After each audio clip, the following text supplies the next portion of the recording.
And welcome back. This is your man Warrior, and this is another patron roster review.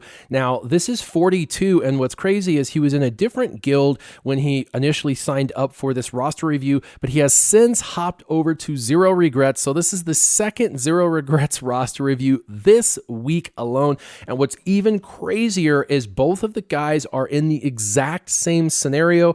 They need the exact same teams developed, and they need the exact same roster review. So I'm going to tailor it specifically to each of them. But what I said on the last one for Zero Regrets is going to be the same as for 42s.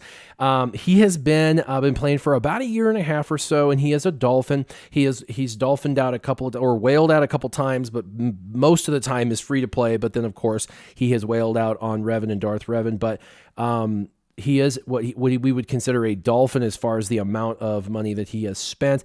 He's got most of the important characters, but he's got a very similar plan to, like I said, the last roster review that I just did for Ivan the Terrible with Zero Regrets as well. And so I'm going to go through. You've got 5 factions that you should really focus on. These are going to help you in territory wars, grand arenas personally, and is going to help make sure that you maximize all the characters coming out. It's going to take you a while, but I'm definitely going to make sure that you have them priority to make sure you get the best teams as soon as possible. Now, number 1 is going to be Padme.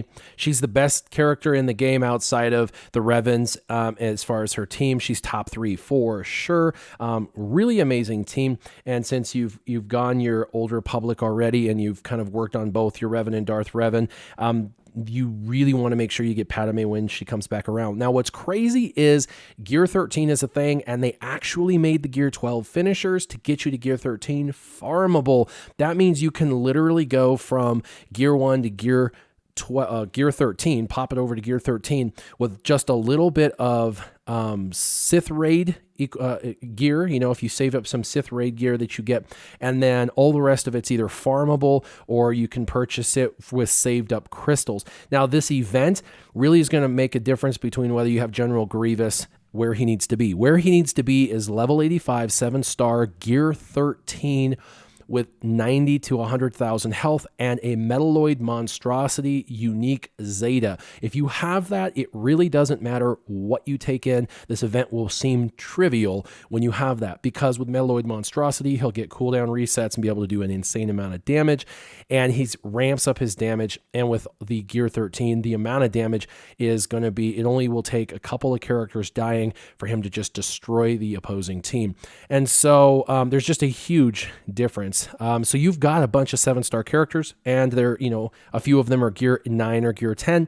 I would say that normally that's not a team that would work, but if you have General Grievous, where I just said, hyper focus on one character, then you're going to be golden. So I would say something like General Grievous with Sunfac, Soldier, Spy, and B2. Something like that would work as long as General Grievous is where I said. Now, long-term focus, you are going to want to work on Newt Gunray, B1, B2, Droideka, and Magna Guard, because General Grievous really works amazing with the B1, B2, Droideka, Magna Guard, Newt Gunray. These are a really amazing team comps you can build.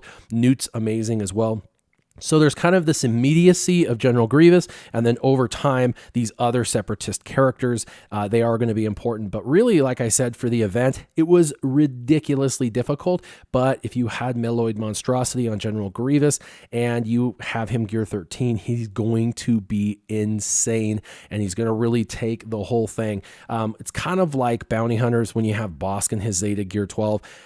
He really pulls an underdeveloped team quite a ways. So that's your number 1. And then, of course, once you get Padme, you'll want to come into Galactic Republic and you have Jedi Knight Anakin and General Kenobi. You're going to earn Padme, and so all you really need left for here is going to be Ahsoka Tano, the little snips, because she is Gear 8 for you right now. So definitely going to want to develop her out. And of course, remember the ships, when you got Anakin and Ahsoka, once you get them Gear 12, you're going to want their ships maxed out as well. It just gives you more viability. Plus, we know the Negotiator, which is General Kenobi's ship, is coming into the game. And so you will want eventually to have more of the Galactic Republic ships as well. Now, number 2 is no surprise. It's Old Republic. It's going to be coming back around at some point. Malik will be. And really, you're almost 100% ready to rock and roll. You've got Jedi Knight Revan. You've got Darth Revan. You've got HK. You've got Jolie Bindo, Bastila, Fallen Bastila. And so you really need to make sure that they're either Gear 12 or Gear 11 with a Zeta. So Revan's ready to go. Jolie's ready to go. Bastila, either...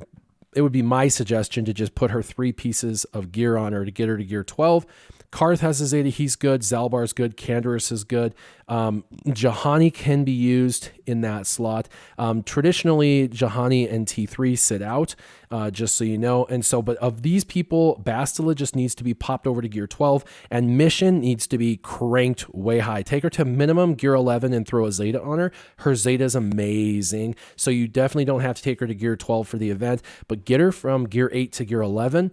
Really, she's your number 1 gearing priority after General Grievous. It goes General Grievous is your number 1, Mission is number 2. And when we pop over here, you can see Darth Revan's ready, Bastila's ready, and HK's ready. So like I said, you've only really got 2 characters for this entire Malik event, and that is throwing either a Zeta on Bastila Shan or getting her last 3 pieces, and then really just farming the heck out of Mission. Now, just like Ivan the Terribles, 42, you have got the same exact setup where you need your Seps first, your Old Republic finished off for Malik, which you're almost there.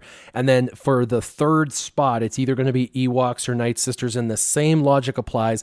Nightsisters are an entire team. They're forward facing with the Geonosis territory battle. You'll be able to do more damage in the Sith raid, which you need to do more damage in Sith Raid so you can score higher and get more of those Gear 12 pieces for the Gear 13 crunch that's going to happen. So this team is definitely going to be your 3rd priority. And the cool thing with Seps is you really only have to get General Grievous maxed out. And then for Old Republic, you really only need to worry about Mission. So you're not too far off of starting to focus on Nightsisters. Now, you'll want 6 of the Nightsisters for raids and PvP. And that is Asajj Ventress, Old Daka, Nightsister Zombie, Talzin, Spirit, and Talia. Talia really is the fill-in as the 5th for the raids, and then Spirit is for PvP. You don't really need Initiate or Acolyte. They're both great, but they're just unnecessary for the team for either PvP or PvE. And when you have 6, you'll be able to divvy them out into 3 versus 3 offense and defense, or 2 defense, or whatever you'd like. So you want to do at least 6 of these people. Now, once you get your Nightsisters maxed out, that is when I would go to Ewoks and worry about them. The Ewoks can be kind of a last priority. I know that you're a long ways away, and C-3PO is great, but I also looked at your Rebels, and your Rebels are not a super high priority for you, and so this should not be a high priority either. Now, you want to continue to just, whenever you see Poplu or low grade dropping in the guild store, continue to purchase those shards as much as you possibly can. Elder, Poplu, and low grade, all 3 will drop in the guild store, and so anytime you get that currency, save it and wait for those 3 to drop and just buy the heck out of them. Wicket and Chirpa you'll have to get out of Cantina pretty quick actually, and then Wicket you'll have to get through a hard node and the event. But once you have them 7-starred and you've taken care of your Nightsisters, you move over to Ewoks, get them to Gear 11, pop a Zeta on Chirpa, and then you can move over some really amazing mods for the event, and you can get C-3PO. He is important, he is an amazing character, but he's one character. Once you develop this team out, you'll be able to use them as a B-level defensive squad or offensive squad going against certain teams. The team, the way you mod them is basically lots of damage, with the exception of Ewok Elders, a lot of health. Wicket and Chirpa can be a lot of damage. Low grade, you can even do a lot of damage, but Poplu needs to be fast and tanky. Very fast, very tanky.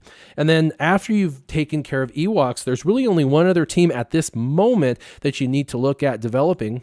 And just like Ivan the Terribles, your last one would be First Order. And your First Order actually looks about the same as his. So Kylo Ren Unmasked, you'd want to throw a Zeta on. Kylo Ren, you'd want to develop out. First Order Stormtrooper, you'd want to develop out. First Order Officer and the First Order Executioner. Those are really the best. If you were going to develop out a 6th, I would actually develop out First Order Special Forces TIE Fighter as your 6th. But if you didn't, you just developed 5, that would be fine. This is a really, really great B-level defensive team for Territory Wars Grand Arena. It's also a great offensive team, B-level offensive team. as long as you have the Zeta and you get these guys to at least gear 11. But they are kind of on the bottom of the barrel because they aren't needed for anything now that you got BB-8. They're really not needed for anything except for PvP, for Grand Arena Territory Wars, and they're on a lower priority than obviously Ewoks or Nightsisters. Nightsisters are going to get you better gear and better scores, and they're going to help you with a lot of dark side territory stuff. And then Ewoks are just going to get you a legendary character, which you already got from the First Order. So that's your priority list. So 42 and 0 regrets, what's happening? If you guys have any questions about anything, you know where to hit me up on private Discord. I'll make sure to make myself available to answer any of the questions you may have. As always, it was really fun going through your roster. It's crazy how you and Ivan the Terrible both are basically on the exact same path. You're just slightly behind him, but basically you are exactly where you both need to be. And it looks like 0 regrets is hooked up with some hyper-focused rosters. This should really pay off over the next 4 to 6 months for both of you and for 0 regrets. If anybody has any questions, you know where to hit me up at. And as always, keep your gaming on. Warrior out.